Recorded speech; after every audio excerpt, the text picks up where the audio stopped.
जब इस प्रकार से व्यवस्थाएं लगातार बढ़ती जा रही है, आगे बढ़ रही है, तब राहुल गांधी आकर इस गंभीर और संवेदनशील मुद्दे पर, शिक्षा जैसे मुद्दे पर ओछी सियासत करते। मैं तो यूं कहूंगा कि राहुल गांधी प्रतीक है, उनका कल जन्मदिन था, ये वो प्रतीक बन चुके हैं कि केवल उम्र बढ़ने से विवेक का विस्तार नहीं होता। और यदि ऐसा होता तो राहुल गांधी ऐसी गंभीर विषय पर, चाहे तीसरी बार वो फेल हुए चुनाव में, वैसे मैं तो पास हुआ, लाखों अभ्यर्थी भी पास हो रहे हैं, वो तीसरी बार फेल हुए हैं, तो इसका मतलब यह है कि वो मध्य प्रदेश और गुजरात के युवाओं को गालियां बकेंगे।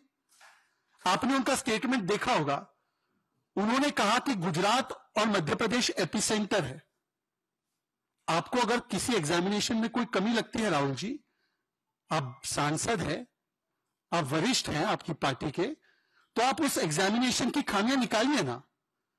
पर उस खामी को निकालते निकालते, या मोदी के खिलाफ आपकी कोई वैमनस्य होगी, मानसिक आपका कोई विरोध होगा, तो आप मध्य प्रदेश और गुजरात के युवाओं पर इतना बड़ा कुठाराघात करते हैं कि एपिसेंटर है, मतलब वहां पर कोई भी एग्जामिनेशन ठीक नहीं होती। आप सोचिए कि पूरे देश में जब हमारे मध्य प्रदेश और गुजरात के युवा किसी भी हिस्से में जाएंगे, तो लोग तो उनको बोलेंगे तुमने तो एग्जाम ऐसे ही पास कर ली होगी चीटिंग करके, तुम तो वो पेपर लीक वाले स्टेट से आ गए ना। और अगर एपिसेंटर किसी को बुलाना है पेपर लीक का, तो बड़े ही स्पष्टता से कहूंगा कि ये पेपर लीक की पूरे देश में अगर कोई जननी है तो वो कांग्रेस पार्टी और उसकी राजस्थान की अशोक गहलोत जी की सरकार थी। राहुल गांधी जी, आप भारत जोड़ो यात्रा की बात कर रहे थे ना। भारत जोड़ो यात्रा में जो राजस्थान में 20 पेपर लीक हुए इनके शासनकाल में, 20, और उन 20 पेपर्स के लीक करने के पीछे जो मास्टरमाइंड थे वो राहुल गांधी के साथ भारत जोड़ो यात्रा में चलते थे। मैं बड़े गंभीरता से कह रहा हूं, मैंने राजस्थान में बहुत काम किया है, राजस्थान चुनाव देखे, राजस्थान के हर एक पत्रकार को पता है मैं किसकी बात कर रहा हूं। राजस्थान में जो पेपर लीक का मास्टरमाइंड था सुरेश ढाका, उसके वकील के रूप में कौन गया था? राहुल गांधी जी।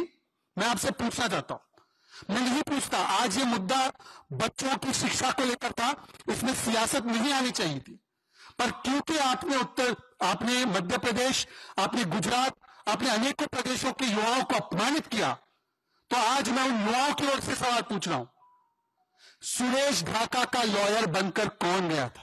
कि जब इस प्रकार से व्यवस्थाएं लगातार बढ़ती जा रही है, आगे बढ़ रही है, तब राहुल गांधी आकर इस गंभीर और संवेदनशील मुद्दे पर, शिक्षा जैसे मुद्दे पर ओछी सियासत करते।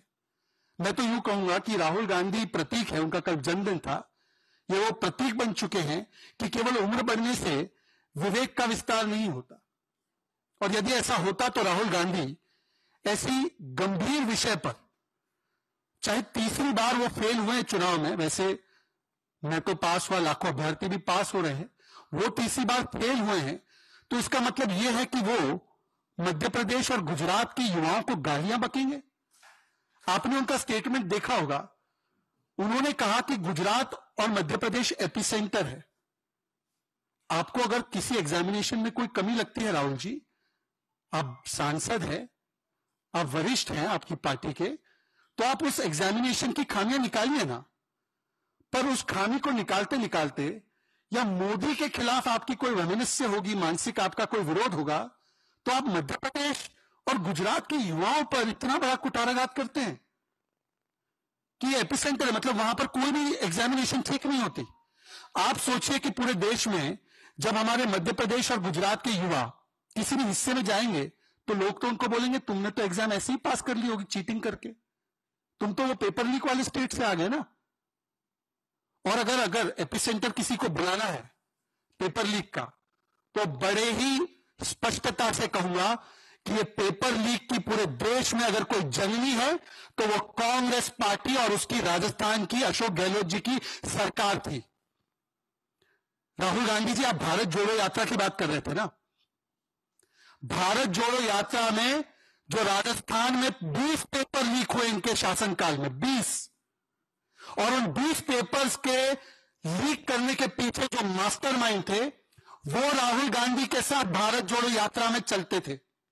मैं बड़े गंभीरता से कह रहा हूं। मैंने राजस्थान में बहुत काम किया है, राजस्थान चुनाव देखे, राजस्थान के हर एक पत्रकार को पता है मैं किसकी बात कर रहा हूं। राजस्थान में जो पेपर लीक का मास्टरमाइंड था सुरेश ढाका, उसके वकील के रूप में कौन गया था?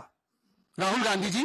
मैं आपसे पूछना चाहता हूं, मैं नहीं पूछता, आज ये मुद्दा बच्चों की शिक्षा को लेकर था, इसमें सियासत नहीं आनी चाहिए थी, पर क्योंकि आपने मध्य प्रदेश, आपने गुजरात, आपने अनेकों प्रदेशों के युवाओं को अपमानित किया, तो आज मैं उन युवाओं की ओर से सवाल पूछ रहा हूं, सुरेश ढाका का लॉयर बनकर कौन गया था?